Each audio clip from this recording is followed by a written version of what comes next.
The kind of cold rain that seeps right through your clothes had been falling all day in Milford, Ohio.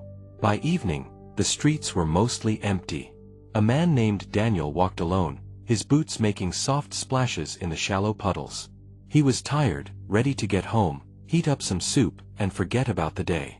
Then, out of the corner of his eye, he saw it. Something small crouched by the storm drain under a flickering streetlight. At first, he thought it was trash blowing in the wind. But then it moved, and he heard the faintest whimper. The dog's fur was soaked flat, its body trembling so hard it looked like it might fall over. No collar. No owner in sight. Just two wet, dark eyes watching him. Daniel stood still, rain dripping from his hood. For a moment, neither of them moved. The only sound was the steady patter of water and the low buzz of that street lamp. He could have kept walking. No one would know. But something about the way the dog looked at him made his steps feel heavier, like leaving wasn't an option anymore. Daniel knelt slowly, careful not to scare the dog. The rain still tapped against his hood, and the cold from the wet pavement crept into his knees. The dog didn't back away, but it didn't come closer either. Its ears twitched at every distant car horn, every gust of wind rattling the loose street signs. Daniel noticed the patches of missing fur along its side, the way its ribs pressed against its thin coat. Its paws were caked in mud, one of them held slightly off the ground as if it hurt to stand. He spoke softly, his voice barely louder than the rain, hoping the dog would hear kindness in it. The eyes staring back at him weren't the bright, playful eyes of a healthy pet. They were tired eyes, the kind that had been looking for help for far too long. Daniel reached out his hand, palm open. The dog sniffed the air but stayed put. A shiver ran through its body, almost like it was deciding whether to trust him. Somewhere in the distance, a train whistle cut through the night, and for a brief moment, Daniel wondered where this dog had been before ending up under that streetlight, alone. He could feel the weight of the moment pressing on him. This wasn't just a stray in the rain. Something about this meeting felt like it mattered in a way he couldn't yet explain. The cold was starting to bite through Daniel's coat, and his breath came out in short clouds. He glanced toward the end of the street where the warm light from his apartment window was just barely visible through the mist. It would be so easy to keep walking, leave the dog for animal control in the morning, let someone else deal with it. He told himself he didn't have much to offer anyway. His fridge held little more than leftover soup and half a loaf of bread, and the landlord's policy was clear: no pets. Yet the thought of walking away made his stomach tighten. The dog took a small step toward him, then hesitated, its injured paw hovering above the wet ground. Rainwater ran in thin streams down its snout. Daniel felt the same heaviness he'd known years ago when he was 12, standing on the side of the road watching a neighbor drive past a kid whose bike had broken. That kid had been him.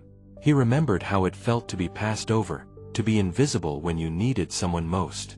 The memory sat sharp in his chest now, pushing him toward a choice he hadn't planned to make.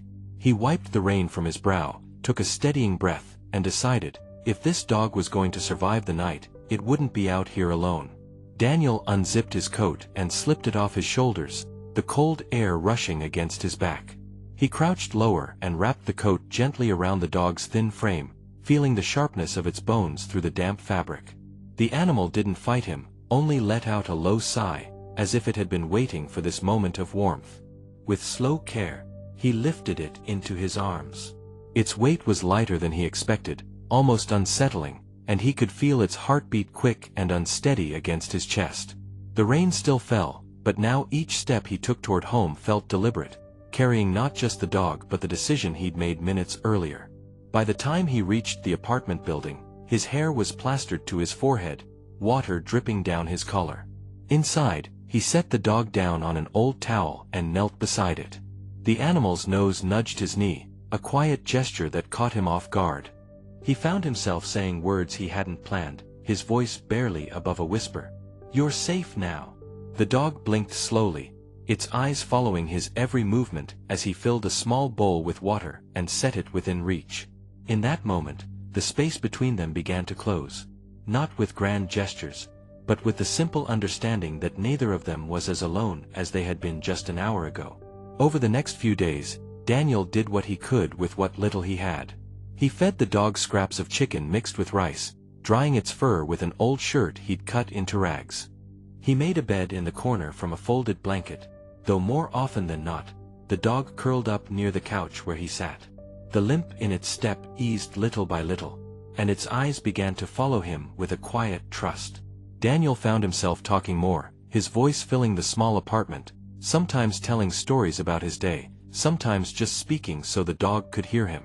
By the fifth night, a thin layer of snow had formed outside, and Daniel felt an ache in his temples he couldn't shake. He brushed it off, blaming the long hours at work and the lack of sleep. The next morning, the headache had spread into his chest, a strange heaviness slowing him down. He poured food into the dog's bowl, but before he could set it down, his vision blurred. The bowl slipped from his hand and clattered to the floor. He reached for the counter, but his legs buckled, and he collapsed onto the carpet.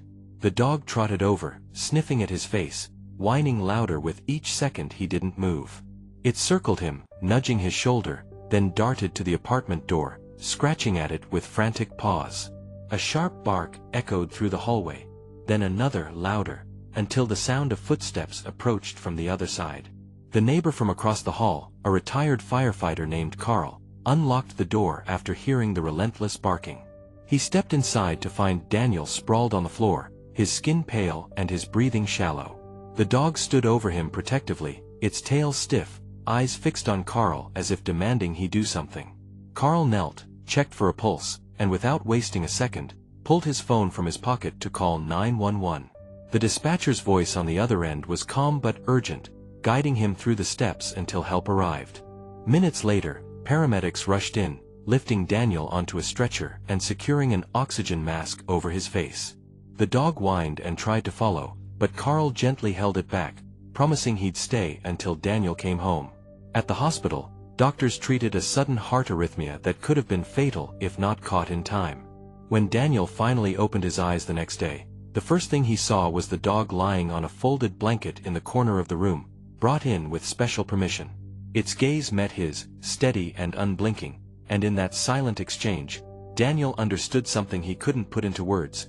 This animal he had carried in from the rain had, in turn, carried him through the night. Daniel rested against the pillows, the steady hum of hospital machines filling the quiet between breaths.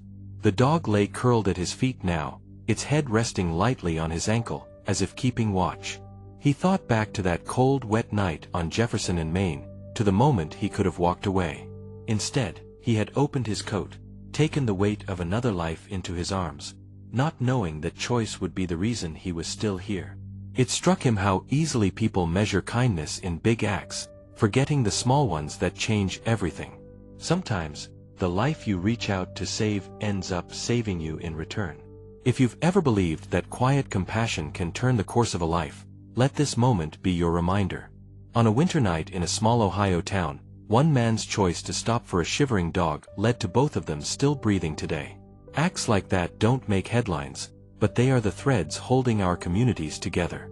Share this story with someone who needs to remember that kindness always finds its way back.